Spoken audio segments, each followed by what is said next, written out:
Hi, this is Christian from PlaytestCloud with another short usability review of an iOS game. Today we're looking at Tainted Keep, a hack-and-slay dungeon crawler that was initially released for the Nvidia Shield console and has now been ported to iOS. This review is going to be interesting. We'll look at how the two physical control sticks are mapped to iOS, check out the aiming system, and discuss how the game guides the players through the castle. First up, controls. Tainted Keep is a third-person action game in which you navigate your character through a castle and fight all kinds of monsters, guards, and wizards. When the game originally launched for the Nvidia Shield console, it embraced the physical control sticks and buttons of that console. The controls of the iOS version are based on virtual joysticks and tapping the buttons on the right to cast spells. The left stick controls the movement, and the right stick controls both the camera and your weapon. By pushing it forward you attack, and by pushing it back you parry an attack. With these controls it was very difficult to turn around or look around corners, as the camera sometimes follows the character too slowly and sometimes too fast. It's nice that the movement stick also controls the walking speed and allows the player to sneak around.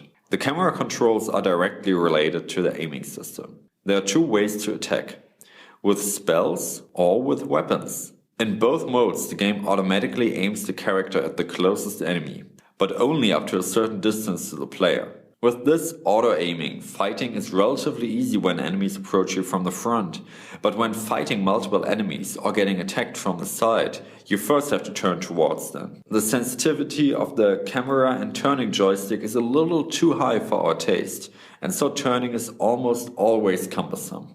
Last but not least, players need to know how to navigate through the castle. Tainted Keep offers a map that leads you to the next objective, but really only helps gauge the direction you need to go in because the objective mostly lies in the fog of war.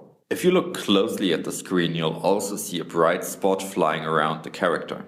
That's a soul. From what we read, it's supposed to guide the player through the castle, but in our experience it doesn't seem very reliable and also wasn't properly explained to the player. We ended up just exploring every passage and then backtracking with the map. While that works well enough to complete the objectives, players could easily feel lost as the design of the castle is quite repetitive and doesn't have many landmarks. If you liked this video, please subscribe to our YouTube channel and leave us a comment below.